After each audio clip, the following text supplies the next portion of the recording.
What's up, guys? Today, welcome back to YouTube. We're going to talk about Victini VMAX, Welder Box, whatever you want to call it. It's kind of spicy. It's kind of hot. I like Welder. I like Victini.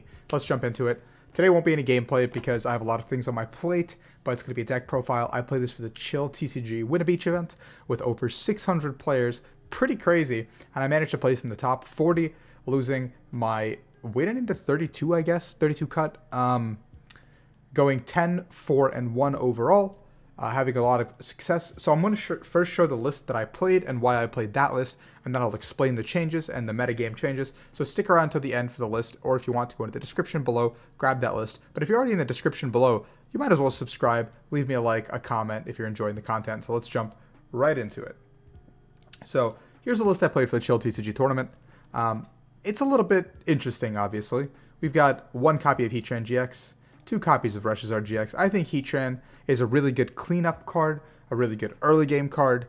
I really like having the options between the two GX attacks with the deck. I played 2 of this Victini, 1 of this Victini, and 2 VMAX.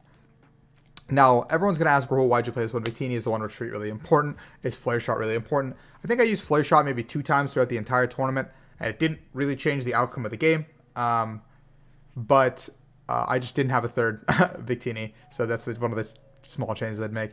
2 VMAX was definitely way too little. I definitely felt the effects of not having the third VMAX. It felt like I was playing a Zard deck more than a Victini deck for a little bit of the time, but having the third VMAX would really help a lot. I went to 2 Volcanion before the tournament, just because I had like a weird feeling that if I go second, I want to be like really strong. I want to be able to deal with these other decks, get a lot of tempo. I want to be able to deal with Decidueye, all these things. And the second Volcanion did come in handy. It did win me the Decidueye matchup, so I like where it's at right now. All the support Pokemon are good. I played a Mew because I thought Rapid Strike or Shifu would be a little bit of a problem. Didn't hit one. Didn't seem to be a problem anyway. I don't think Mew is worth the slot. I had an Oricorio GX because in my mind, best of 1 format means that you can cheese a little bit. And even with open decklist, Oricorio GX means I can dig a little bit deeper to find that one piece that I need to end the game. In practice, not so great. So I ended up playing 2 Cherish Balls to dig for my Dedenne, 1 Escape Rope, 3 Switch, and 1 Balloon. Definitely felt like I was lacking on Switch cards a little bit. Wanted 1 more at the very least. I think another Balloon would definitely help the list out. I'll show you guys what the updated list is going to look like after we go through what I actually played. So stick around for that at the end, or like I said earlier, description below. I played 1 Fan of Waves because I felt like 1 Fan of Waves can really turn the tide in a matchup like Luke Metal, Mewtwo. You can just get that Aurora energy. Get a lot of tempo on pace on board. 1 Fire Crystal for late game energy recovery. 1 Great Catcher in case your boss doesn't pull through. I played 3 Pokégear. It was really good actually. I wish I had a 4th Pokégear, so that's probably one of the changes we'll be making. I played 2 Communications because I felt like you have a lot of Pokemon in the deck already. You have 16 Pokemon, so flipping your Pokemon in and out seems really reasonable. But all throughout the day it was a dead card. I can't say that it did anything. 4 copies of Quick Ball, consistency. I like the 1 copy of Scrapper just because there's going to be situations where you have to deal with big charms, vitality bands, goggles, like stuff like that. 3 copies of Giant Hearth. It's your like lifeblood of the deck, paired with our good friend Welder, 4 of them. There's 3 bosses orders because you do want to be able to boss up the like Crobat turn 2.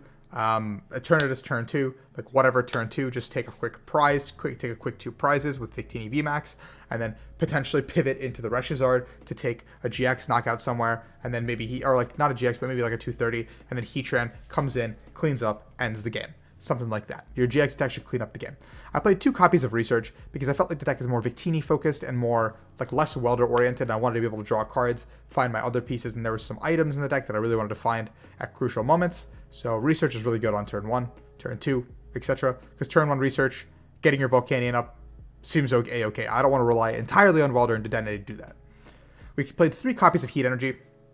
Now Heat Energy was actually fucking broken. Like Heat Energy definitely offset the math in a lot of situations. Heat Energy made Volcanion a lot bigger than it was. Victini VMAX a lot bigger than it was. Resistance to Zigzagoon pings, stuff like that. There isn't that much special energy denial, and even if they Fan of Waves my Heat Energy, I don't really care a lot of the time. So Heat Energy definitely won me the matchup against Decidueye and stuff like that. So I definitely recommend playing Heat Energy in the deck and 9 fires. So now that I played the event, what would I change? Here's the immediate changes. We're going to go along. You're going to go along with me while I make these changes, right? I'm not going to do like a cut scene or whatever. You're just going to go along with me as I make these changes. I'm going to do this, and one final card, this. So here's where I have the list right now. So the reason I want to go to 4th Pokégear is because I definitely feel like Pokégear is an important card in terms of setting up, getting everything rolling. Without Pokégear, I felt like sometimes I was stunted. We're not playing Jirachi or Scoop Up none of that engine, so we're missing a lot of crucial consistency. So having 4 gear and maximizing our consistency definitely seems ideal, if that makes sense. I wanted to have another switch card for a lot of the game. Sometimes like one switch card, like if I hit a switch here, sometimes I did hit it, sometimes I didn't, but I always was like, if I hit a switch here, a balloon here, like any of these pieces, I win the game. I'm like super far ahead. I am going to be like really far ahead. There's nothing they can do. And sometimes I'd whiff and then the game would have to be a game. And sometimes I'd get it and the game would be over on the spot. So introducing a second air balloon to have another permanent pivot spot, because Victini VMAX does have 2 retreat costs, so you can move it kind of freely. Zard and Heatran are a little bit thicker, but that's where the 4th switch would definitely come in handy, but I don't feel the need for it. I would like to try the second balloon, but that's interchangeable with the 4th switch. Now, there's a lot of situations where I felt like a 1-up reset stamp would definitely have won me the game, because my opponents overextended. They knew it didn't play stamp. They went a little bit crazy. They had a pretty big hand. And there would be a situation where like they needed a boss to end the game or something like that. And I would be like, if I could really stamp them down to 1 or stamp them down to 3, something like that, like I could really win this game. I could clean it up just because I was a little bit behind on tempo. I missed an attack somewhere along the line. Something like that like just felt a little bit bad. So that's why I want the copy of Reset Stamp in the deck for no other reason. It could be another consistency card. I don't know what I would make it. Energy Recycler was something I was thinking about because I was running out of energies a little bit as I was playing through the day. And because if you're playing 3 heat energies or fire energies or whatever heat energies, the other 9 are the only answers you have for a Welder out. So sometimes you're going to find yourself in a situation where you can't discard some energies because of Welder, because sometimes taking a turn to Spreading Flames is a little bit too slow, especially with this up-tempo format with decks like ADP in the format, things like that. Another card I was considering is Blacephalon, the baby, just playing a 1-of baby, but I feel like it's not going to do the trick. Another card that you could also consider is Cramorant V. Now, Cramorant V is not like crazy busted or broken, but with Spit Shot, you can clean up a game.